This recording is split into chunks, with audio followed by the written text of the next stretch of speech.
उसके बाद वह फौरन ऊपर वाले फ्लोर पर चली जाती है, जहाँ उसे अपना फादर एक कोठरी के अंदर बंधा हुआ दिखाई देता है। बेल के फादर उसे जल्दी जल्दी में बताते हैं कि यह सारा महल जिंदा है, इसीलिए जितना जल्दी हो सके तुम यहाँ से भाग जाओ, कहीं ऐसा ना हो कि वह बीस्ट तुम्हें देख ले। बेल पूछती है कि कौन सा बीस्ट, जिस पर बेल के फादर बताते हैं कि वह बीस्ट बहुत ही ज्यादा खतरनाक है। मैंने तुम्हारे लिए यहाँ से सिर्फ एक फूल तोड़ा था, जिसकी सजा के तौर पर उस बीस्ट ने मुझे यहाँ उम्र भर कैद में डाल दिया। बेल के पिता बेल से कहते हैं कि तुम जल्दी से यहाँ से भाग जाओ, नहीं तो वह तुम्हें भी पकड़ लेगा। अब इससे पहले कि बेल वहाँ से निकल पाती, तभी वहाँ पर बीस्ट आ जाता है, जिसे देखकर बेल काफी घबरा जाती है, क्योंकि वह बीस्ट बहुत ही ज्यादा डरावना लग रहा था।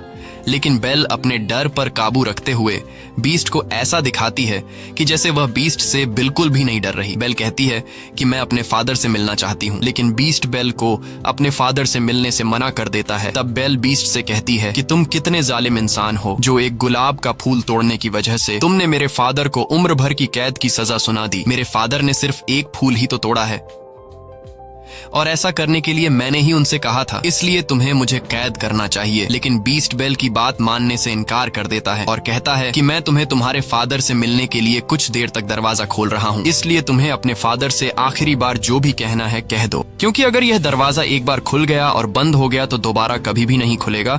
यह कहते ही बीस्ट सेल का दरवाजा खोल देता है। बेल जल्दी से अंदर जाकर अपने फादर को गले लगाती है और बड़ी ही चालाकी से अपने फादर को बाहर धक्का दे देती है, जिसके बाद वो खुद उस सेल का दरवाजा अपने पीछे बंद कर देती है। अब बीस्ट ने जैसे कहा था कि एक बार अगर यह दरवाजा खुल गया और फिर बंद हो गया तो दोबारा कभी नहीं खुलेगा, इसलिए अब वो बीस्ट बेल के फादर को अंदर नहीं डाल सकता था। बेल के फादर कहते हैं कि तुमने ऐसा क्यों किया? तब बेल अपने फादर से कहती है कि तुम्हारा बाहर रहना ज्यादा जरूरी है। इसके बाद बेल का फादर वहाँ से जाने लगता है और अपनी बेटी से कहता है कि मैं जल्दी ही तुम्हें छुड़ाने के लिए मदद लेकर आऊंगा, और अब बेल यहाँ पर कैद हो जाती है। लेकिन जैसे ही बीस्ट वहाँ से जाता है, तभी एक घड़ी और एक कैंडल दोनों बेल के पास आते हैं। दरअसल यह कभी इंसान हुआ करते थे, लेकिन जादूगरनी के श्राप की वजह से अब यह दोनों घड़ी और कैंडल में चेंज हो चुके थे। अच्छी बात यह थी कि यह इंसान के जैसा ही सब कुछ कर सकते हैं, जैसे चलना, बोलना, हंसना या फिर इंसान की तरह कोई भी काम करना। वो घड़ी और कैंडल स्टैंड दरवाजा खोलकर अंदर आ जाते हैं और बेल से बातें करने लगते हैं। यह सब देखकर बेल घबरा जाती है और बेल को कुछ समझ नहीं आ रहा होता कि यह सब क्या हो रहा है। यहाँ कैंडल स्टैंड बेल से कहता है कि घबराओ मत और हमारे पीछे आओ। बेल अब किसी तरह हिम्मत जुटाकर उनके पीछे जाती है और वो दोनों बेल को एक लग्जूरियस रूम के अंदर ले आते हैं और बेल से कहते हैं कि तुम यहाँ रह सकती हो। लेकिन जब इस बात की खबर बीस्ट को लगती है तब उसे काफी गुस्सा आता है, इसीलिए वह घड़ी और कैंडल स्टैंड को काफी डांटने लगता है। लेकिन वो दोनों कहते हैं कि शायद यही लड़की है जो हमें उस श्राप से आजाद करवाएगी, इसलिए वो कैंडल स्टैंड और घड़ी बीस्ट से कहते हैं कि तुम्हें उस लड़की के करीब जाकर उसे इम्प्रेस करना चाहिए। वो बीस्ट से कहते हैं कि जाओ और इस लड़की से बातें करो, उसे खाने के लिए इन्वाइट करो और उसे अपने प्यार के जाल में फंसा लो। ये सब सुनकर बीस्ट गुस्सा हो जाता है और कहता है कि क्या तुम दोनों पागल हो चुके हो? मैं इतना गिर चुका हूँ कि अब मैं एक चोर की बेटी को खाने के लिए इनवाइट करूं और उसके साथ बैठकर खाना खाऊंगा। बीस्ट कहता है कि ऐसा कभी भी नहीं हो सकता, लेकिन जब सारे लोग उसे कहते हैं कि तुम्हें इस लड़की को खाने पर इनवाइट करना होगा, तब वह मान जाता है, क्योंकि इस महल के अंदर जितने भी लोग कैंडल, चेयर, घड़ी और चीजें बने हैं, उसका जिम्मेदार सिर्फ और सिर्फ बीस्ट है। क्योंकि अगर वह उस दिन उस बूढ़ी औरत से वह फूल खुशी खुशी ले लेता तो आज इन लोगों की हालत इस तरह नहीं होती।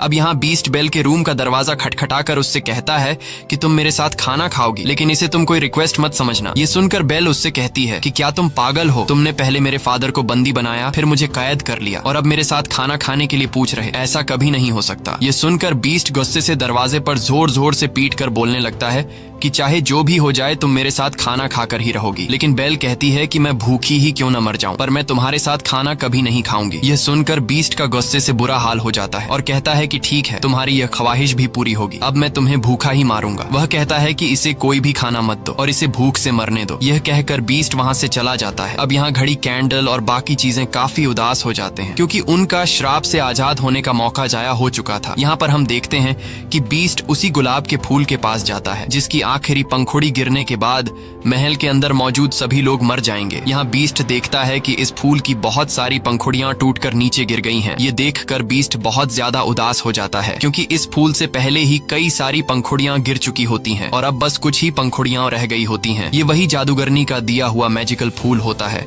जिसकी आखिरी पंखुड़ी गिरने से पहले अगर किसी लड़की को बीस्ट से प्यार नहीं हुआ तो बीस्ट के साथ साथ वो श्रापित लोग जो इस वक्त गाड़ी, टेबल, अलमारी और कैंडल स्टैंड में बदले हैं, ये लोग हमेशा के लिए मिट जाएंगे।